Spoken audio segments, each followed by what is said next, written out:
Assalamualaikum warahmatullahi wabarakatuh. Kami dari kelompok 2 akan mempresentasikan hasil diskusi kami yang berjudul Uang dan Lembaga Keuangan. Saya bernama Nurul Febriliani. Saya Kurniawati Bunda. Nama saya Nurul Huda. Saya akan membacakan pengertian uang. Pengertian uang dalam kegiatan ekonomi adalah peranan yang sangat penting. Dengan adanya uang, kegiatan ekonomi masyarakat menjadi lancar. Uang digunakan oleh masyarakat untuk membeli barang atau jasa yang dibutuhkan. Uang juga digunakan untuk menyimpan kekayaan dan untuk membayar hutang. Sejarah uang, masyarakat yang masih primitif kehidupannya masih sangat sederhana. Hal ini pernah dialami oleh nenek moyang kita. Mereka dapat memenuhi kebutuhan hidupnya dengan cara mengambil dan memanfaatkan barang yang ada di sekitar tempat tinggalnya. Kemudian saya akan melanjutkan manfaat uang. Fungsi uang dibagi menjadi dua macam, yaitu fungsi asli atau fungsi primer yang meliputi sebagai alat umum dan satuan sebagai itu. Kemudian fungsi turunan atau fungsi sekunder meliputi sebagai alat pembayaran, sebagai standar pembayaran utang, sebagai alat penimbunan kekayaan, sebagai alat membentuk modal dan pemindahan modal. Kemudian fungsi uang. Berdasarkan lembaga yang mengeluarkan ada uang kartal dan uang viral. Uang kartal adalah uang yang dikeluarkan oleh bank sentral, baik berupa uang logam maupun uang kertas yang berfungsi sebagai alat pembayaran yang sah dan wajib digunakan oleh masyarakat dan melakukan transaksi jual beli sehari-hari. Kemudian berdasarkan nilainya, uang bernilai penuh atau full body money. Nilai uang dikatakan sebagai uang penuh apabila nilai yang tertera di atas uang sama dengan nilai bahan yang digunakan dalam membuat uang. Kemudian uang tanda atau token money. Nilai uang yang dikatakan sebagai uang tanda apabila nilai yang tertera di atas uang lebih tinggi dari nilai bahan yang digunakan untuk membuat uang.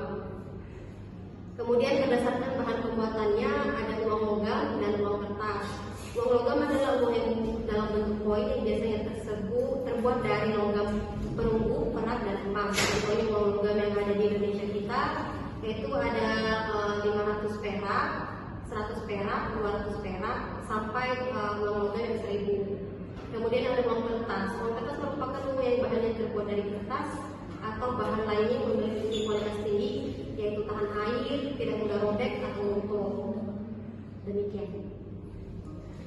Motif seseorang membutuhkan uang ada 3. Yang pertama, motif transaksi, yaitu untuk dipergunakan untuk menjual beli. Nomor 2 itu motif berjaga-jaga jika suatu hari nanti ada kondisi yang tidak bisa kita duga sebelumnya. Yang ketiga itu motif spekulasi,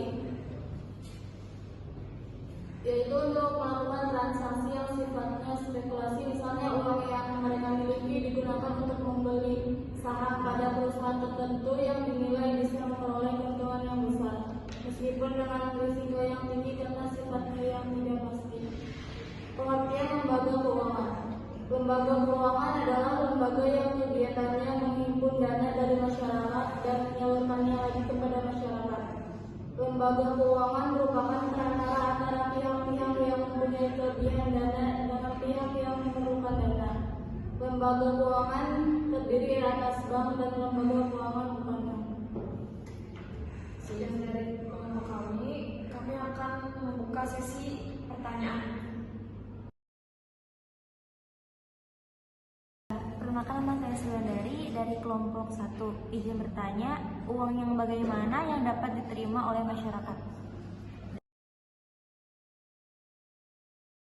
Saya akan menjawab pertanyaan dari Ulan, yaitu pertanyaannya, uang yang bagaimana yang dapat diterima oleh masyarakat? Jawabannya adalah uang yang bisa diterima oleh masyarakat tuh yang memenuhi syaratnya.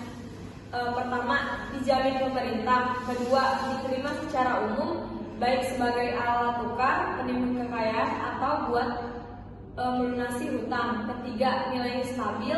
Keempat, mudah disimpan dan dibawa kemana-mana. Kelima, tidak gampang rusak. Perkenalkan, nama saya Irma dari kelompok 3. Izin bertanya, bagaimana cara lembaga keuangan non-bank mendapatkan keuntungan? Terima kasih. Kemudian saya akan menjawab pertanyaan dari Kak Irma, bagaimana cara lembaga keuangan non-bank mendapatkan keuntungan? Yaitu, keuntungan lembaga keuangan non-bank diperoleh dari hasil investasi dalam bentuk pinjaman pada nasabah, selisih dana yang dihimpun dari nasabah dan diinvestasikan, serta biaya-biaya administrasi atas jasa keuangan yang ditawarkan.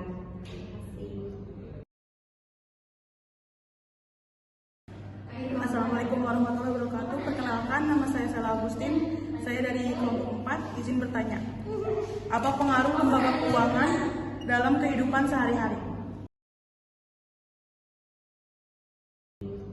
Saya akan menjawab pertanyaan dari Kamila.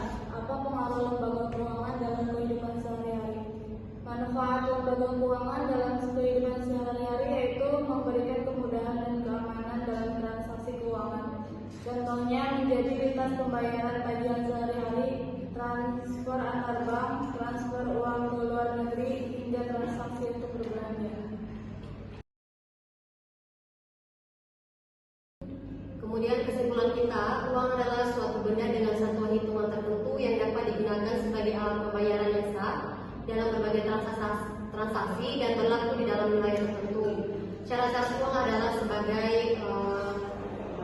mudah disimpan, mudah diangkut dan mudah dibawa atau portable, mudah dibagi-bagi, tidak mudah rusak, dan fungsinya yang sedemikian penting itu dapat dibedakan menjadi 3, fungsi primer, fungsi sekunder, dan dinamis.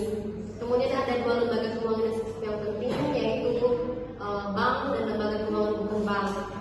Usaha pokok bank adalah menghimpun dana masyarakat, memberikan kredit kepada masyarakat, memberikan jasa-jasa lalu lintas pembayaran, dan memberikan jasa-jasa dalam peredaran uang.